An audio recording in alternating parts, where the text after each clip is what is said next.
بسم اللہ الرحمن الرحیم۔ السلام علیکم ناظرین۔ ایک مرتبہ حضور اکرم صلی اللہ علیہ وسلم صحابہ کرام کی محفل میں موجود تھے کہ ایک شخص نے حاضری دی اور عرض کیا، یا رسول اللہ صلی اللہ علیہ وسلم، کیا کوئی مومن ایسا بھی ہوگا جو جہنم میں جائے گا؟ حضور اکرم صلی اللہ علیہ وسلم نے فرمایا، ہاں، ایک ایسا مومن ہوگا جو جہنم کی تہہ میں 1000 سال رہے گا اور مسلسل بلند آواز میں پکارے گا، یا حنان یا منان۔ ایک دن اس کی صدا اتنی بلند ہوگی کہ حضرت جبرائیل علیہ السلام جو اس وقت جہنم کے قریب سے گزر رہے ہوں گے سن لیں گے۔ حضرت جبرائیل علیہ السلام حیرت میں مبتلا ہو جائیں گے اور سوچیں گے، یہ کیسا غیر معمولی معاملہ ہے کہ کوئی مستقل یا حنان یا منان پکار رہا ہے۔ پھر وہ اللہ کے عرش کے سامنے حاضر ہوں گے، سر سجدے میں رکھ کر اللہ کی تسبیح بیان کریں گے۔ اللہ تعالیٰ فرمائیں گے، اے جبرائیل سر اٹھاؤ۔ جیسے ہی حضرت جبرائیل علیہ السلام سر اٹھائیں گے، اللہ تعالیٰ فرمائیں گے، بتاؤ جبرائیل، آج تم نے کیا غیر معمولی دیکھا؟ حضرت جبرائیل علیہ السلام عرض کریں گے، اے ہمارے رب، میں نے جہنم سے بلند ہوتی ہوئی ایک آواز سنی جو گہرائی سے آ رہی تھی، کوئی یا حنان یا منان پکار رہا تھا۔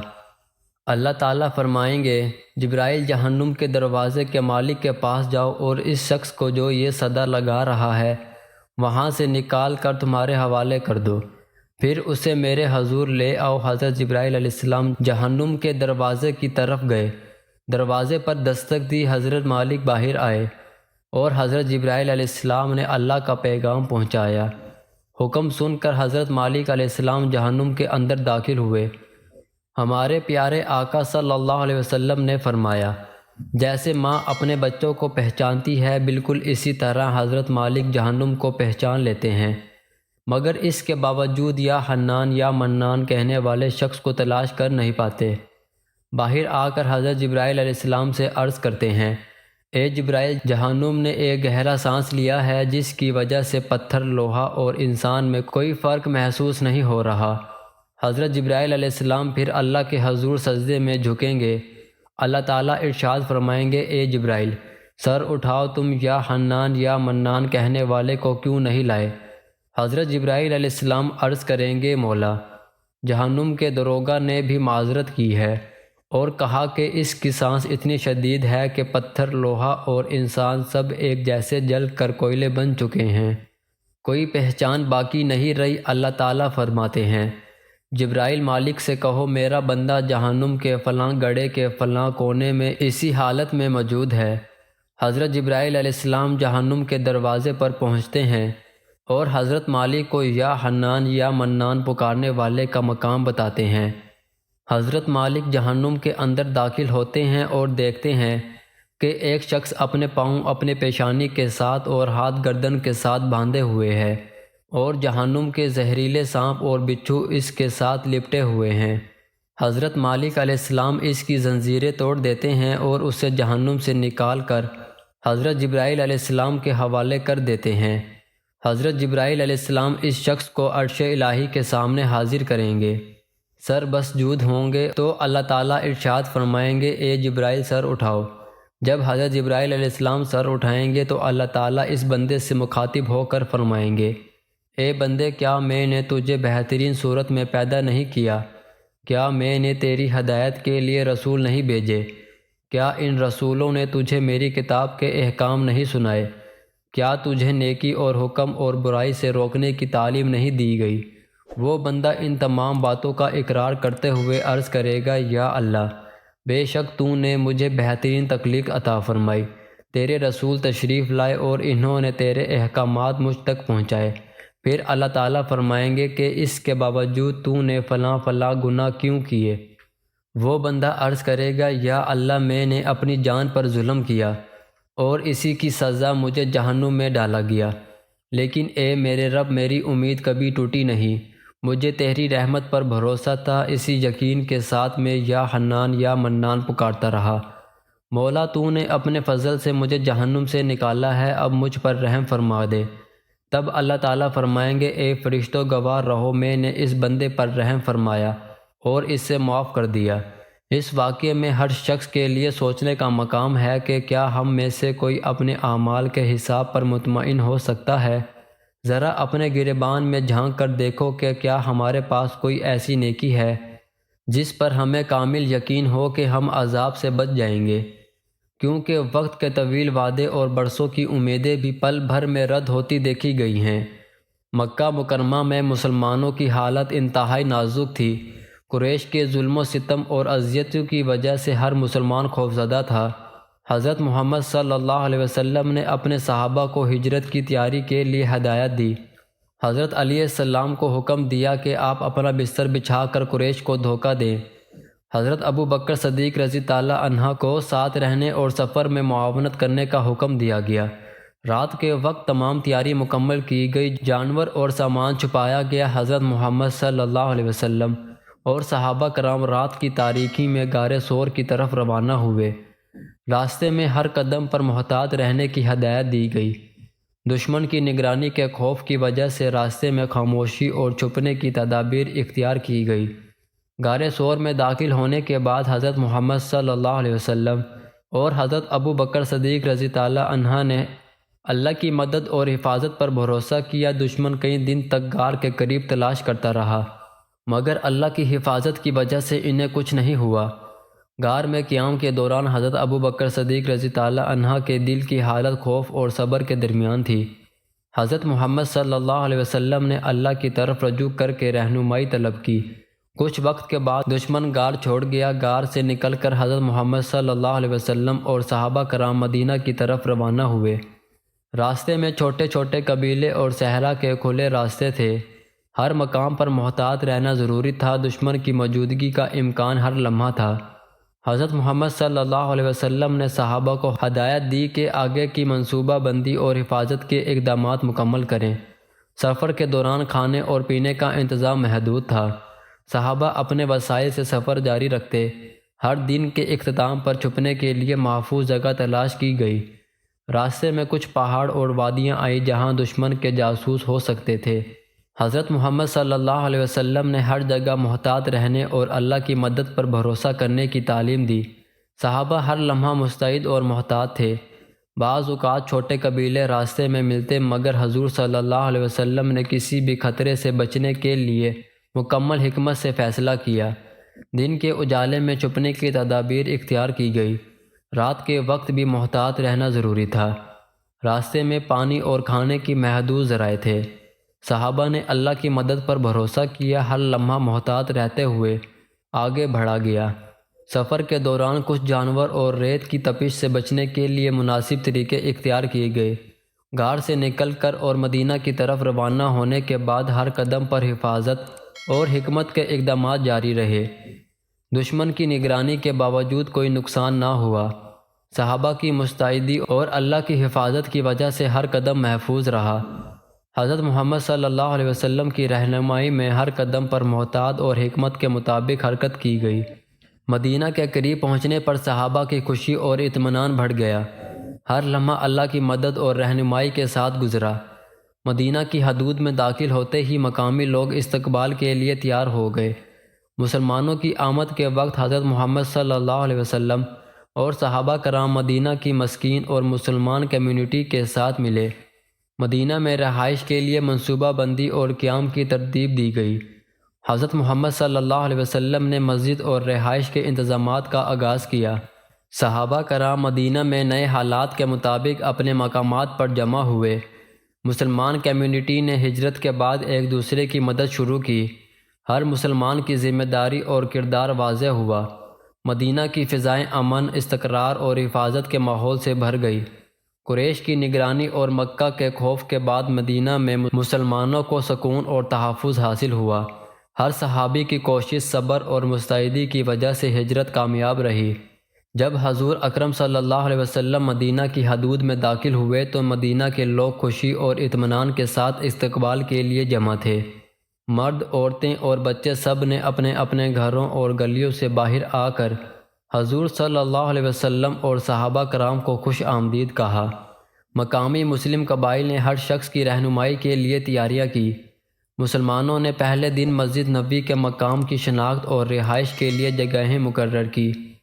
حضور صلی اللہ علیہ وسلم نے اپنے قریبی صحابہ کے ساتھ ملاقات کی اور مدینہ کے مختلف علاقوں میں مسلمانوں کی رہائش کے انتظامات شروع کیے۔ شہر میں آنے والے مہاجرین اور انصار کے درمیان رابطے قائم کیے گئے۔ حضرت ابو بکر صدیق رضی اللہ عنہ اور حضرت علیہ السلام نے مسلمانوں کو مختلف مکانات میں رہائش کے لیے تقسیم کیا۔ حضور صلی اللہ علیہ وسلم نے مسلمانوں کے درمیان عدل و انصاف اور نظم قائم کرنے کی ہدایت دی۔ حضرت محمد صلی اللہ علیہ وسلم کی مدینہ ہجرت کے بعد مہاجرین اور انصار کے درمیان مواخات کا آغاز ہوا۔ حضور صلی اللہ علیہ وسلم نے مہاجرین کو مدینہ میں رہائش دینے کے لیے انصار کے ساتھ اشتراک اور تقسیم کی ہدایت دی۔ حضرت محمد صلی اللہ علیہ وسلم نے انصار کے گھروں کو مہاجرین کے لیے مقرر کیا۔ اس وقت انصار نے اپنے گھروں میں مہاجرین کو بلا معاوضہ رہنے کی اجازت دی۔ حضرت علیہ السلام نے رہائش اور مکانات کے انتظامات میں مدد کی۔ ہر مہاجر ایک انصاری کے گھر میں رہائش پذیر ہوا۔ انصار نے اپنے گھروں کے وسائل کھانے پینے، کپڑے اور دیگر ضروریات مہاجرین کے لیے فراہم کیے۔ حضور صلی اللہ علیہ وسلم نے مہاجرین اور انصار کے درمیان مساوات اور انصاف قائم رکھنے کے لیے قواعد واضح کیے۔ کسی بھی گھر میں رہنے والے مہاجر اور انصاری کے درمیان تعلقات برابری اور بھائی چارہ کے اصول پر مبنی تھے۔ مہاجرین نے انصار کے گھروں میں رہتے ہوئے ان کے کام اور ذمہ داریوں کا احترام کیا۔ انصار نے مہاجرین کی ضروریات اور راحت کے لیے مکمل تعاون کیا۔ حضور صلی اللہ علیہ وسلم نے مہاجرین اور انصار کے درمیان مالی، معاشرتی اور عبادی تعاون کے اصول بیان کیے۔ ہر مہاجر اپنے انصاری بھائی کے ساتھ رہ کر انصار کے ساتھ بھائی چارے اور تعاون کے اصول پر عمل کرتا۔ کسی بھی قسم کا امتیاز یا جھگڑا منع کیا گیا۔ حضور صلی اللہ علیہ وسلم نے یہ ہدایت دی کہ مہاجرین اور انصار کے درمیان تعلقات ایمان، محبت اور تعاون پر قائم ہوں۔ مہاجرین کے لیے انصار نے زمین، مکان اور روزمرہ کے وسائل فراہم کیے۔ حضور صلی اللہ علیہ وسلم نے رہائش، کھانے پینے اور مالی مدد کے نظام کی نگرانی کی۔ مہاجرین اور انصار کے درمیان قریبی تعلقات قائم ہوئے۔ ہر مہاجر اپنے انصاری بھائی کے ساتھ کھانا کھاتا، عبادت کرتا اور روزمرہ کے امور میں تعاون کرتا۔ حضور صلی اللہ علیہ وسلم نے دونوں گروہوں کو یہ ہدایت دی کہ کسی بھی تنازع کی صورت میں عدالت اور انصاف کے لیے ایک مرکزی مقام مقرر کیا جائے۔ مہاجرین اور انصار کے درمیان تعلقات میں محبت، تعاون اور بھائی چارہ قائم رہا۔ انصار نے اپنے گھروں، کھیتوں اور دکانوں کے وسائل مہاجرین کے ساتھ بانٹے۔ مہاجرین نے بھی اپنے تجربات اور علم کو انصار کے ساتھ شیئر کیا۔ حضور صلی اللہ علیہ وسلم نے مسجد نبوی میں دونوں گروہوں کے اجتماع اور عبادت کا انتظام کیا۔ مسجد نبوی دونوں گروہوں کے لیے عبادت، تعلیم اور فیصلہ سازی کا مرکز بنی۔ ہر مہاجر اور انصاری ایک دوسرے کے کام، زندگی اور عبادت میں شریک ہوئے۔ حضور صلی اللہ علیہ وسلم نے مواخات کے اصول بیان کیے کہ کوئی بھی گروہ دوسرے پر فوقیت نہ رکھے، وسائل اور رہائش میں برابری قائم ہو، ہر گروہ اپنے بھائی کے ساتھ محبت اور تعاون میں شریک ہو۔ مہاجرین اور انصار کے درمیان مالی تعاون بھی مقرر کیا گیا۔ کسی بھی ضرورت یا مشکل کی صورت میں دونوں گروہوں ایک دوسرے کی مدد کریں۔ حضور صلی اللہ علیہ وسلم نے صحابہ کو ہدایت دی کہ کوئی بھی شخص وسائل اور رہائش میں ظلم یا زیادتی نہ کرے۔ مواخات کے نظام کے تحت ہر مہاجر اور انصاری بھائی کے درمیان روزانہ کے کام، عبادت اور سماجی تعلقات کو متوازن رکھا گیا۔ مسجد نبوی کے اندر اجتماعات میں دونوں گروہوں کی شرکت یقینی بنائی گئی۔ حضور صلی اللہ علیہ وسلم نے مواخات کے اصولوں کی نگرانی کی تاکہ سب کی ضروریات پوری ہوں۔ مہاجرین اور انصار کے درمیان اختلافات کی صورت میں صلح اور فیصلہ حضور صلی اللہ علیہ وسلم کی رہنمائی میں ہوتا۔ ہر گروہ اپنے بھائی کے ساتھ حسن سلوک اور تعاون پر عمل کرتا۔ مواخات کے ذریعے مسلمانوں کے درمیان اتحاد، بھائی چارہ اور مشترکہ ذمہ داری کا ماحول پیدا ہوا۔ مہاجرین کے لیے انصار کے گھروں میں رہائش ایک مثال بنی کہ کیسے کمیونٹی کے افراد ایک دوسرے کے لیے قربانی اور تعاون کر سکتے ہیں۔ حضور صلی اللہ علیہ وسلم نے مواخات کے اصول بیان کیے کہ دونوں گروہوں کے درمیان احترام، مساوات اور تعاون برقرار رہے۔ اس نظام کے تحت مہاجرین کے لیے کھانے پینے، رہائش اور دیگر ضروریات کی فراہمی یقینی بنی۔ انصار نے اپنی ذاتی اشیاء اور وسائل مہاجرین کے ساتھ بانٹے۔ ہر شخص اپنی ذمہ داری اور کردار کے مطابق تعاون کرتا۔ حضور صلی اللہ علیہ وسلم کی ہدایت کے مطابق ہر مہاجر اور انصاری بھائی کے درمیان تعلقات ایمان اور اخلاق کی بنیاد پر قائم ہوئے۔ مواخات نے مدینہ میں مسلمانوں کے درمیان اتحاد، بھائی چارہ اور اجتماعی ذمہ داری کو مضبوط کیا۔ ہر گروہ نے دوسرے گروہ کے لیے قربانی اور تعاون کا مظاہرہ کیا۔ مسجد نبوی میں اجتماعات، عبادات اور فیصلہ سازی کے دوران دونوں گروہوں کی شرکت یقینی بنی۔ حضور صلی اللہ علیہ وسلم نے ہر شخص کو ہدایت دی کہ کسی بھی مالی، رہائشی یا سماجی مسئلے میں انصاف اور مساوات قائم ہو۔ مواخات کے اصول کے تحت مدینہ میں مسلمانوں کی زندگی میں ترتیب، تعاون اور اتحاد پیدا ہوا۔ مہاجرین اور انصار کے درمیان تعلقات میں محبت، ایمان اور تعاون کی مثال قائم ہوئی۔ اس نظام کے تحت ہر فرد کی ضروریات پوری ہوئی۔ کسی بھی گروہ کو دوسرے پر فوقیت یا ظلم نہیں کرنے دیا گیا۔ مواخات کی بدولت مدینہ میں مسلمانوں کے لیے ایک مستحکم اور منظم کمیونٹی قائم ہوئی۔ حضور صلی اللہ علیہ وسلم کی رہنمائی میں یہ نظام برقرار رہا۔ ہر شخص اپنی ذمہ داری کے مطابق تعاون کرتا رہا۔ مواخات کے اصولوں کی بنیاد پر مدینہ میں اسلامی معاشرتی نظام کی مضبوط بنیاد رکھی گئی۔ یہ نظام مہاجرین اور انصار کے درمیان تعلقات، رہائش و وسائل کی تقسیم، عبادت اور اجتماعی تعاون کے لیے بنیادی اصول فراہم کرتا ہے۔ ہر گروہ اپنے بھائی کے ساتھ تعاون، احترام اور مساوات کے اصول پر عمل کرتا۔ حضور صلی اللہ علیہ وسلم کی نگرانی میں یہ تعلقات تاریخی اہمیت کے حامل تھے، اور اس نے مدینہ میں مسلمانوں کے لیے امن، اتحاد اور اجتماعی ذمہ داری کی بنیاد رکھی۔ مہاجرین اور انصار کے درمیان مواخات کا یہ نظام اسلامی معاشرت، بھائی چارہ اور ایمان کی بنیاد پر قائم کیا گیا، اور مدینہ میں اسلامی کمیونٹی کی ترقی اور استحکام کے لیے ایک مثال ثابت ہوا۔ حضرت محمد صلی اللہ علیہ وسلم کی مدینہ ہجرت کے بعد سب سے پہلا کام مسلمانوں کے لیے عبادت اور اجتماع کا مرکز قائم کرنا تھا۔ مدینہ میں آنے کے بعد مسلمانوں نے فوری طور پر ایک جگہ منتخب کی جہاں نماز، اجتماع اور تعلیم کے لیے مسجد بنائی جا سکے۔ حضور اکرم صلی اللہ علیہ وسلم نے خود مسجد کے مقام کا انتخاب کیا، جو کہ ان کے گھروں کے قریب اور مدینہ کے مرکز کے قریب تھا۔ یہ جگہ نہ صرف عبادت کے لیے موزوں تھی، بلکہ مسلمانوں کے اجتماع اور فیصلہ سازی کے لیے بھی مناسب تھی۔ مسجد کی بنیاد رکھی گئی تو حضور صلی اللہ علیہ وسلم نے صحابوں کو ہدایت دی کہ زمین صاف کی جائے، ستونوں کے لیے کھدائی کی جائے اور بنیادی ڈھانچہ تیار کیا جائے۔ صحابہ نے اپنی طاقت، محنت اور وسائل کے مطابق حصہ لیا۔ حضرت علیہ السلام نے ستون نصب کرنے اور زمین کی پیمائش میں تعاون کیا۔ حضرت ابو بکر صدیق رضی اللہ عنہ نے انتظامات کی نگرانی کی۔ خواتین نے چھوٹے کاموں میں مدد کی اور پانی، خوراک اور دیگر ضروری سامان مہیا کیا۔ مسجد کی تعمیر کے لیے مقامی لکڑی، پتھر اور دیگر تعمیراتی سامان استعمال کیا گیا۔ بنیاد کے بعد ستون نصب کیے گئے اور چھت کے لیے مناسب مواد تیار کیا گیا۔ مسجد کے اندر عبادت کے لیے فرش اور جگہیں متعین کی گئی۔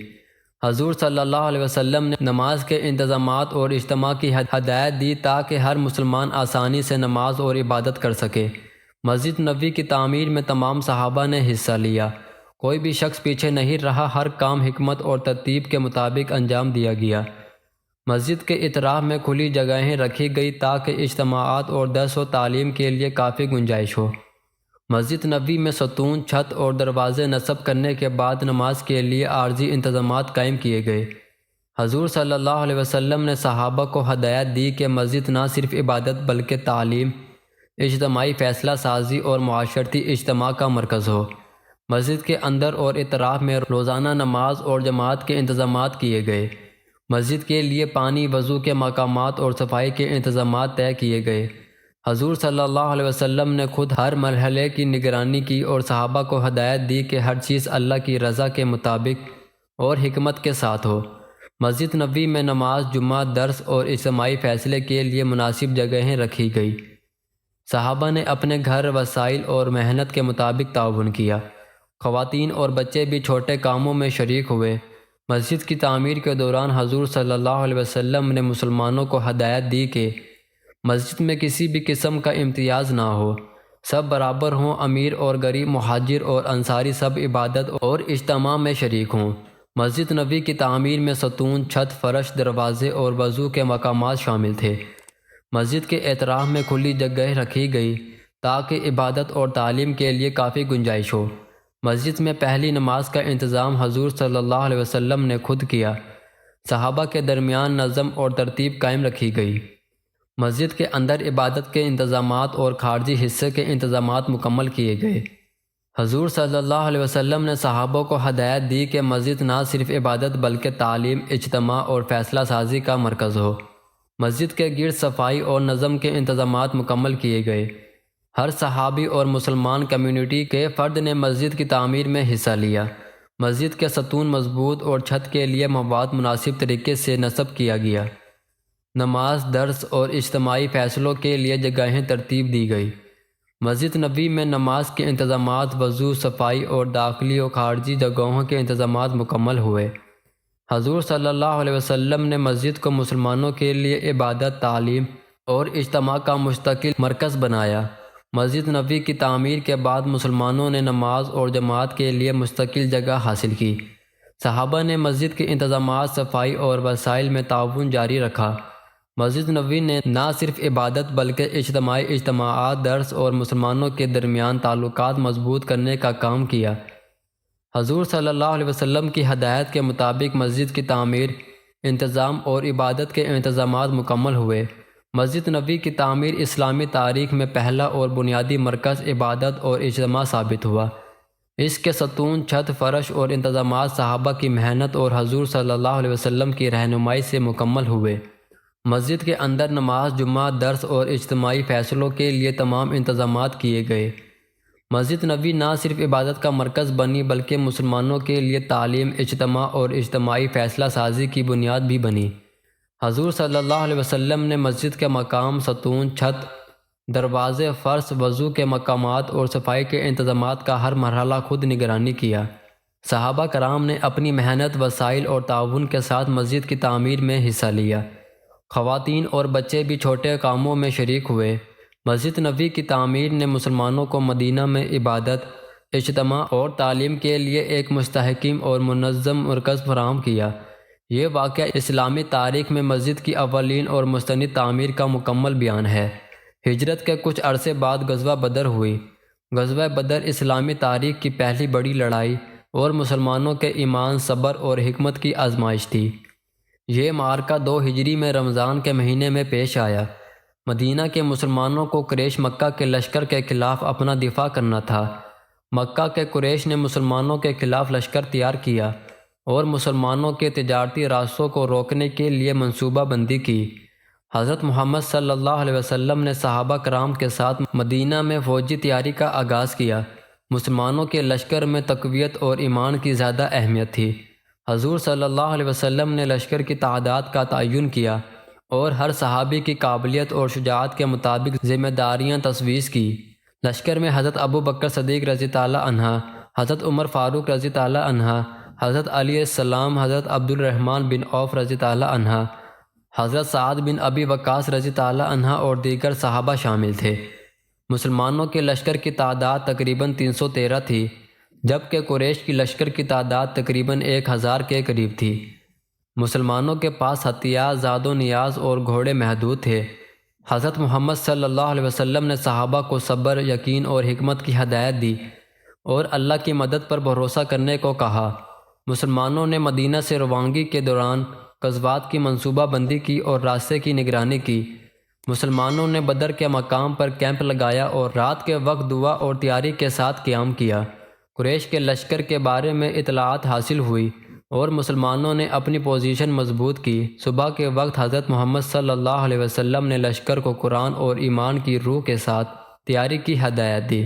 مسلمانوں نے دشمن کے خلاف نظم و ضبط، صف بندی اور حکمت کے مطابق لڑنے کی ہدایت حاصل کی۔ حضرت علیہ السلام، حضرت حمزہ رضی تعالی عنہ اور دیگر صحابہ نے مرکزی محاذ سنبھالا۔ حضرت سعد بن ابی وقاص رضی تعالی عنہ اور دیگر صحابہ نے جانب دائیں اور بائیں کی صفیں سنبھالی۔ مسلمانوں کی سب بندی میں ہر شخص کی قابلیت اور ایمان کو مد نظر رکھا گیا۔ دشمن کے لشکر کے مقابلے میں مسلمانوں کی تعداد کم تھی، لیکن ایمان اور اتحاد زیادہ تھا۔ حضرت محمد صلی اللہ علیہ وسلم نے میدان میں پہنچ کر اللہ کی مدد طلب کی اور صحابہ کو یقین دلایا کہ اللہ کا وعدہ ہمیشہ حق کے ساتھ ہے۔ دشمن لشکر کی سب بندی میں مکمل ہوئی اور قریش کے سرداروں نے اپنی فوج کو منظم کیا۔ دونوں طرف سے تیاری مکمل ہوئی۔ لڑائی کے آغاز سے پہلے حضرت محمد صلی اللہ علیہ وسلم نے صحابوں کو دعا، یقین اور حکمت کی یاد دہانی کرائی۔ مسلمانوں نے میدان میں اپنا موقف مضبوط کیا اور اللہ کی مدد پر بھروسہ کیا۔ جنگ کے دوران صحابہ نے اپنی بہترین طاقت اور شجاعت دکھائی۔ حضرت حمزہ رضی اللہ عنہ نے اپنے دشمنوں کا مقابلہ کیا۔ حضرت علی السلام نے دشمن کے اہم فوجی افسران کا سامنا کیا۔ حضرت سعد بن ابی وقاص رضی اللہ عنہ اور دیگر صحابہ نے اپنی صفوں میں نظم قائم رکھا۔ مسلمانوں نے دشمن کے لشکر کے بڑھتے ہوئے حملوں کے باوجود صبر اور حکمت سے مقابلہ کیا۔ حضرت محمد صلی اللہ علیہ وسلم نے میدان میں رہ کر صحابہ کی رہنمائی کی اور انہیں اللہ کی مدد کی یاد دہانی کرائی۔ مسلمانوں کی صفوں میں تعاون، صبر اور ایمانی قوت نمایاں تھی۔ دشمن کی فوج مسلمانوں کی تعداد میں زیادہ ہونے کے باوجود ایک مرتبہ بھی مسلمانوں کو ڈرا نہیں سکی۔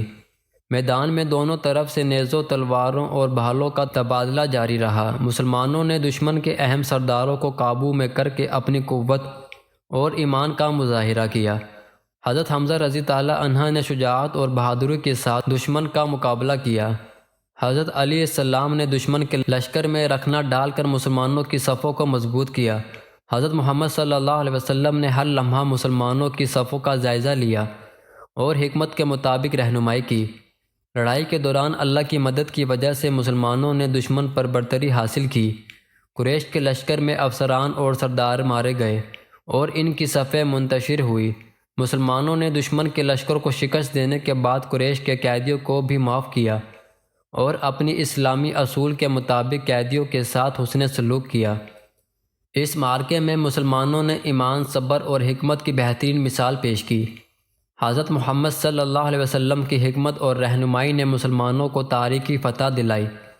غزوہ بدر میں مسلمانوں کی فتح نے اسلام کی مضبوطی، مسلمانوں کے ایمان اور اللہ کی مدد کی واضح نشانی دکھائی۔ اس فتح کے بعد مسلمان زیادہ مستحکم ہوئے۔ قریش کے اثر و رسوخ کو کمزور کیا گیا۔ غزوہ بدر کی فتح نے اسلام کی دعوت کو مزید مضبوط کیا۔ مسلمانوں کی تعداد کم ہونے کے باوجود ایمان، حکمت، صبر اور اللہ کی مدد سے دشمن پر غلبہ حاصل ہوا۔ حضرت محمد صلی اللہ علیہ وسلم نے فتح کے بعد قریش کے ساتھ تعلقات، قیدیوں کی رہائی اور اسلامی اصول کے مطابق انتظامات کیے۔ یہ معرکہ اسلامی تاریخ میں پہلا بڑی فوجی معرکہ تھا جس نے مسلمانوں کے حوصلے بڑھائے اور مدینہ میں اسلامی ریاست کی مضبوطی کو ظاہر کیا۔ غزوہ بدر کے بعد حضور صلی اللہ علیہ وسلم نے مسلمانوں کو اللہ کی طرف رجوع، صبر اور حکمت کی اہمیت کی یاد دہانی کرائی۔ فتح کے بعد مسلمانوں نے میدان جنگ میں نظم، صف بندی اور قربانی کے اصول کو برقرار رکھا۔ اس معرکے کی کامیابی نے مدینہ میں مسلمانوں کے درمیان اتحاد اور استحکام پیدا کیا۔ حضرت محمد صلی اللہ علیہ وسلم کی قیادت میں مسلمانوں نے فتح کے بعد قیدیوں، زخمیوں اور وسائل کا منظم انتظام کیا۔ غزوہ بدر کی یہ فتح تاریخی لحاظ سے سب سے اہم اور بنیاد رکھنے والی تھی، جس نے بعد کے غزوات اور اسلامی ریاست کے قیام کے لیے مضبوط بنیاد فراہم کی۔ مسلمانوں کی فتح نے قریش کے ذہنوں میں اسلامی طاقت کی اہمیت اور ایمان کی قوت کو نمایاں کر دیا۔ اس معرکے میں ہر صحابی نے اپنی ذمہ داری اور شجاعت کے مطابق کردار ادا کیا۔ حضرت محمد صلی اللہ علیہ وسلم کی حکمت، اللہ کی مدد اور صحابہ کی مستعدی نے مسلمانوں کو تاریخی فتح دلائی۔ غزوہ بدر اسلامی تاریخ میں ایمان، صبر، حکمت اور اتحاد کی واضح مثال ہے، جس نے بعد کے غزوات مدینہ کی اسلامی ریاست اور اسلامی معاشرت کے قیام کے لیے مضبوط بنیاد فراہم کی۔ اس معرکے کے بعد مسلمانوں کی شہرت، حوصلہ اور قوت ایمان میں اضافہ ہوا۔ دشمن لشکر کی شکست نے اسلام کے پھیلاؤ اور دعوت کے لیے نئے مواقع فراہم کیے۔ یہ معرکہ ہر لحاظ سے تاریخی، فکری اور دینی اہمیت کا حامل ہے۔ مسلمانوں کی فتح نے بعد کے معرکوں اور اسلامی ریاست کے قیام میں مستقل اثرات مرتب کیے۔ غزوہ بدر کا واقعہ ایمان، صبر، حکمت، قربانی اور اللہ کی مدد پر بھروسے کی ایک جامع مثال کے طور پر تاریخ میں ہمیشہ یاد رکھا گیا۔ حضور اکرم صلی اللہ علیہ وسلم کی قیادت اور صحابہ کی شجاعت نے مسلمانوں کو پہلی بڑی فوجی فتح دلائی، جس کے اثرات نہ صرف مدینہ بلکہ پورے اسلامی معاشرے میں محسوس ہوئے۔ فتح کے بعد مسلمانوں نے اسلامی اصول، اخلاق اور نظم و ضبط کو برقرار رکھا۔ غزوہ بدر تاریخی طور پر پہلی بڑی اسلامی فتح اور ایمان کی آزمائش کے ساتھ وقوع پذیر ہوئی۔ اس معرکے میں ایمان، صبر، قربانی، حکمت اور اللہ کی مدد کے امتزاج نے مسلمانوں کو دشمن کے خلاف کامیاب کیا۔ یہ واقعہ اسلامی تاریخ میں ہمیشہ یادگار اور سبق آموز ہے، جس سے مسلمانوں کو ایمان، اتحاد، صبر اور حکمت کی اہمیت کا درس ملتا ہے۔ دوستو، اگر آپ کو یہ ویڈیو پسند آئی ہو تو ہمارے چینل کو سبسکرائب کریں، ویڈیو کو لائک کریں اور اپنے دوستوں کے ساتھ شیئر کریں۔ نیچے کمنٹ میں اپنی رائے ضرور بتائیں تاکہ ہمیں معلوم ہو سکے کہ آپ کو سب سے زیادہ کون سا حصہ پسند آیا۔ ساتھ ہی کوشش کریں کہ اللہ کے 99 ناموں میں سے ایک نام لکھیں اور اس پر غور کریں کہ اس نام نے آپ کی زندگی میں کیسے شفقت، محبت اور امید پیدا کی۔ اس سے آپ کا علم اور محبت الہی بڑھے گی۔